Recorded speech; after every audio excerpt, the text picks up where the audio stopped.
It's Model Expo and there are hundreds and hundreds, in fact it'd be thousands of items on display. Race cars, road cars, show cars, airplanes, helicopters, ships, figurines, trucks, more airplanes, trade stalls, motorcycles, animals, sci-fi, tanks, Gundam, dioramas, more planes. It goes on and on. There's just so much to see. It's the annual Australian Model Expo and Australian Open Plastic and Scale Model Championships.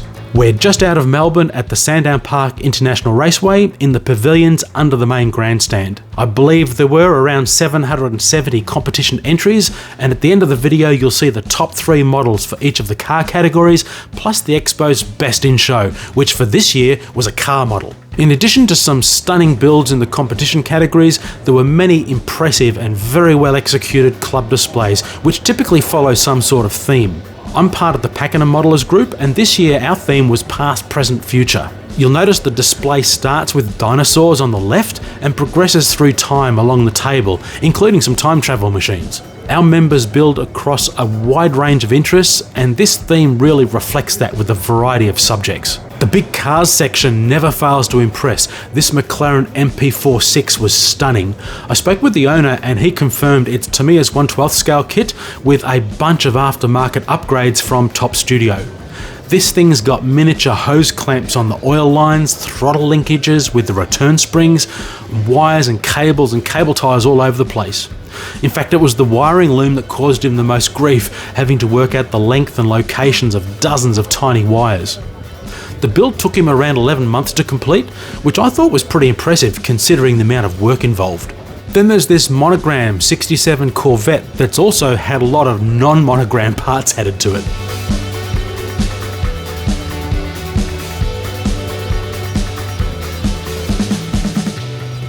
This very bright Ford panel van, I believe, started life as a 1/18 diecast, so maybe it's had so much modification and material added that it qualified for the contest. But again, very nice piece, very well done. As was this Porsche, very clean showroom condition.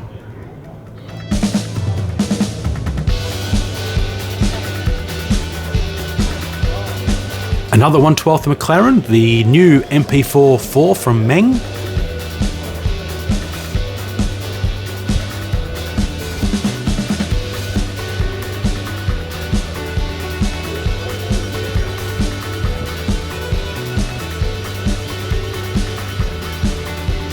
And a classic from Tamiya, the Tyrrell P34 six-wheeler, and another great clean build, lots of extra detail added to an already awesome kit.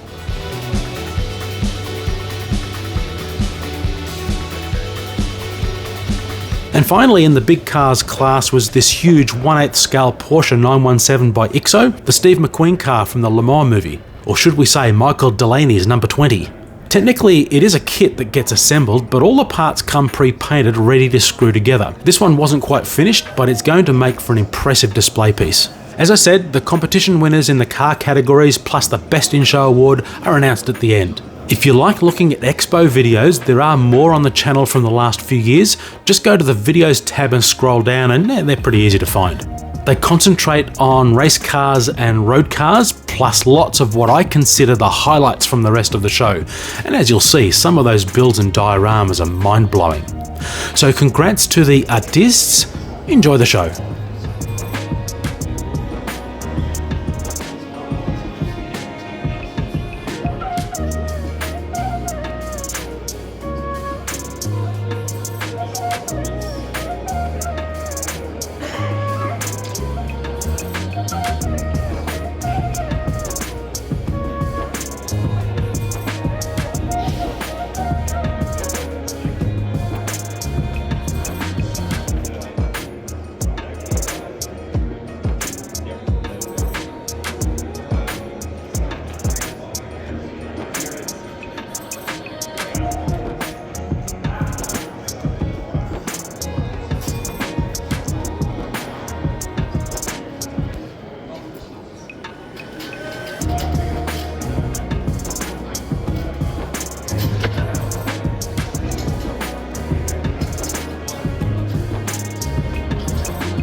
This is the best in show, a brilliant build of a 1949 Mercury Woody. The paint is perfect, added detail is spot on, things like latches and hinges and fittings on the wood panels, wiring of the horns, plus little extras like the picnic hamper in the back and the bottles of Coke and the surf decals on the windows really set this off well. It started life as a Revell kit and ended as a masterpiece, a deserving winner.